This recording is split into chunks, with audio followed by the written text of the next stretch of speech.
Ahora vamos a hablar propiamente de lo que es nuestra porción inferior, no sin antes comentarles una cosa más. A nivel de la porción de nuestro cuello quirúrgico, que está aquí, no se los mencioné, pero esto se le conoce como cuello quirúrgico, lo que delimita la porción de la epífisis de la diáfisis, ¿de acuerdo? Yo me fui de corrido en el video anterior, me emocioné de más y me fui de corrido sin mencionarles precisamente que esto se llama cuello quirúrgico.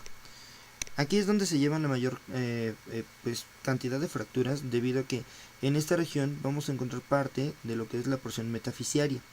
¿Qué es la metáfisis? Bueno, es el punto donde se coloca el cartílago de crecimiento de los huesos largos. Ahora, hacia la región del borde anterior, si nosotros continuamos con esto que habíamos mencionado, tiene la característica de que este borde anterior se bifurca, ¿de acuerdo? Cuando se bifurca, junto con la porción de la epífisis distal, que se encuentra ya aquí abajo, que de hecho ya vamos a hablar un poquito acerca de ella, nosotros vamos a ver que en esa región se van a formar algunas fosas, ¿de acuerdo? Vamos a acercarnos ahora a lo que es nuestra epífisis distal. Ahí, eso es. Y ahora vamos a ver entonces lo siguiente. Bueno, chequen entonces el dato. Aquí a este nivel vamos a encontrar entonces nuestro borde anterior, que entonces se bifurca y se divide en dos porciones que forman una región triangular. La primera, que se encuentra aquí, es una fosa que tiene la característica de que va a alojar a una prolongación de lo que es mi cúbito, de mi ulna. Esta fosa que está aquí aloja a una superficie que se le conoce como apófisis coronoidea. Esta apófisis coronoidea pues precisamente es la que va a llegar a alojarse a este punto, debido a que cuando nosotros realizamos la flexión del codo, pues precisamente tiene que haber algunas porciones que le permitan todavía alojar propiamente a lo que son los huesos, que es la ulna y el radio. Del otro lado se va a encontrar esta fosa, ¿de acuerdo? Esta fosa se le conoce como fosa radial, precisamente porque la cabeza del radio es la que se aloja en este punto. Quiero que observen ahora una cosa importante, sobre todo a aquellos que estudian precisamente del libro del Quirós, o algunos otros libros que ya son un poquito viejos, pero les comento. Nosotros aquí vamos a ver que presentan dos porciones laterales, ¿de acuerdo? Sobre todo el engrosamiento que nosotros encontramos hacia lo que es el borde lateral, que es este. La porción del borde lateral va a presentar una cresta, es una saliente de manera lineal. Ahora, esta cresta va a pasar por encima de esta región y de esta región. Esto en conjunto, sobre todo los libros antiguos, le hacen referencia como capítulo. Capítulo también significa cabeza, pero no confundir con la porción proximal. La porción distal tiene la característica de que en este punto forma una estructura de manera ovoidea o de manera oval, ¿de acuerdo? O de forma elíptica. Y toda superficie elíptica que sirve como articulación se le conoce como porción condyle. Ahora, escúchenme bien, estamos hablando de toda esta región. Todavía no hablo específicamente de los detalles anatómicos exclusivos que tiene esta región. Todo el capítulo entonces, va a presentar esta porción que se le conoce como porción condylea. Ahora bien, estoy hablando de la porción condylea, todavía no he hablado de lo que son el cóndilo.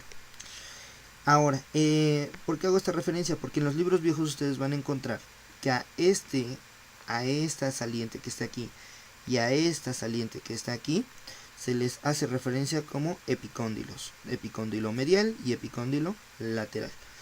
¿Por qué? Porque toda la estructura la van marcando como la porción elíptica.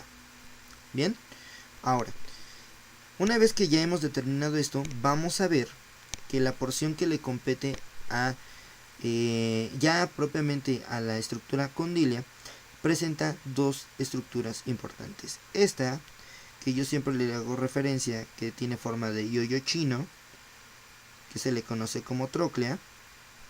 Esta, pues precisamente es la polea que va a ayudar a formar la articulación húmero-cubital, ¿de acuerdo? O húmero-ulnar.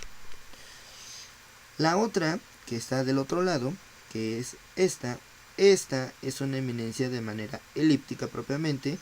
A esta porción nosotros le diremos el cóndilo. ¿Estamos de acuerdo? Una vez que ya tenemos la porción del cóndilo y la porción de la tróclea, ahora anatómicamente hablando, la referencia es la siguiente. Esta, que es la región que se encuentra por encima, ¿de acuerdo? Por abajo y por encima de lo que es esto, que es el cóndilo, a esto nosotros le llamaremos epicóndilo. Y la estructura que se encuentra por encima de la porción de la tróclea le referiremos como epitróclea. Entonces, este es el epicóndilo y esta es la epitróclea. Epicóndilo, epitróclea. ¿Estamos de acuerdo? Ya tenemos entonces que la porción del epicóndilo medial, por toda la estructura, o de la epitróclea, va a tener las inserciones musculares de lo que son algunos músculos que van a ayudarnos a la porción tanto de la pronación, ¿de acuerdo? Y algunas porciones de la flexión. Mientras que la porción del epicóndilo lateral van a ayudarnos a la supinación y a lo que son algunas porciones de la rotación. ¿De acuerdo? Eso es importante, ya que la porción que se encuentra ahora, la parte posterior, vamos ahora a ver una vista posterior propiamente de esta región. Vamos a quitar todo esto. Vamos a ver que ahora este capítulo no va a presentar más que las proyecciones de lo que es la polea. Es decir, solamente vamos a poder observar la proyección de esto que dijimos que es la tróclea. ¿Qué pasa con el cóndilo? Bueno, lo que ocurre es que el cóndilo solamente le va a permitir a lo que es a mi radio a poder subir, bajar y rotar. En este caso no, en este caso la tróclea solamente permite lo que es solamente la flexión y la extensión. En este punto nosotros vamos a encontrar una fosa mucho más grande, ¿de acuerdo? La única fosa que del otro lado prácticamente no se encuentra. Esta fosa se le conoce como fosa olecraneana. Fosa olecraneana, ¿de acuerdo? La fosa olecraneana, sensiblemente hablando, sirve precisamente para una porción de la ulna que se le conoce como olecranon poderse articular en este punto, y cuando se genera la extensión, la porción olecraneana entonces simplemente va a alojarse en esta región. Muy bien, entonces ya tenemos nuevamente, va de nuevo, ya tenemos aquí nuestra tróclea que se extiende hacia la parte posterior. La parte condílea realmente ya no se ve, no se observa porque solamente está hacia la parte anterior. Y aquí nuevamente encontramos a la porción de mi epitróclea y aquí encontramos a mi epicóndilo. Ahora, dijimos que aquí había una cresta de forma lineal. No les dije el nombre hace un momento o en el video anterior porque quería que revisaran lo siguiente. Si esto es el epicóndilo, esta cresta está por encima del epicóndilo. Por lo tanto, a esta cresta nosotros le referiremos como cresta supraepicondilia. Cresta supraepicondilia. Ya está. Entonces, ya tenemos nuevamente la epitróclea, la tróclea, que es la fosita olecraneana, y luego también vamos a encontrar a nuestra porción lateral que le corresponde a la porción del cóndilo. ¿De acuerdo? Aquí tenemos a la porción epicondilia. De hecho, esta es la porción que le corresponde al epicóndilo, y a nuestra cresta supraepicondilia. Si ustedes observan, por eso aquí también nosotros le decimos canal de torsión, porque prácticamente nuestro borde lateral va a dirigirse propiamente, o más bien, sino va a terminar hacia arriba a formar lo que es el labio inferior de nuestro surco o canal de torsión. Esta es la característica que le va a dar precisamente la cualidad de que parece que tenga una torsión. Muy bien, ahora Importante aquí porque las porciones musculares que se van a insertar propiamente tanto en la región epicondilia, epitroclear y supraepicondilia van a ser entonces músculos del siguiente orden. Fíjense bien, el tríceps no olviden que va a terminar en la cabeza del olecranon cubriendo por la parte posterior. ¿De acuerdo? Entonces venían aquí lo que era el vasto medial, el vasto lateral y la porción de lo que es mi cabeza mayor del tríceps. Y estos tres terminan en la cabeza olecraniana. Muy bien. Esas son las estructuras que llegan a ese punto, a ese nivel. Ahora vamos a voltear entonces nuestro dibujo, nuestra imagen, y entonces vamos a ver que desde arriba hacia abajo esos son los músculos que van a llegar a insertarse en tanto la porción hasta en la porción superior de lo que es nuestro cóndilo, ¿de acuerdo? Y empezamos precisamente por esas regiones, ¿de acuerdo? Que es la porción del epicóndilo medial o de la epitroclea, ¿de acuerdo? Los músculos epitrocleares que llegan a ese nivel van a ser 1. El músculo pronador redondo. 2. Vamos a encontrar ahora a lo que son los músculos flexor radial del carpo, otro músculo que se le conoce como músculo palmar largo y otro músculo que se le conoce como músculo cubital del carpo, flexor cubital del carpo. Muy bien, pronador redondo, flexor radial del carpo, lo que es el palmar largo y el flexor cubital del carpo.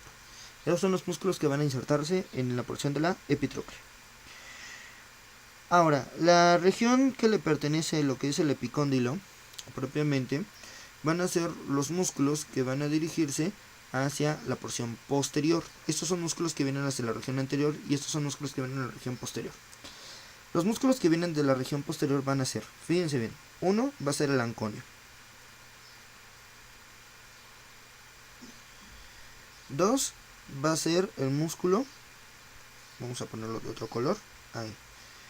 2 va a ser el músculo extensor cubital del carpo.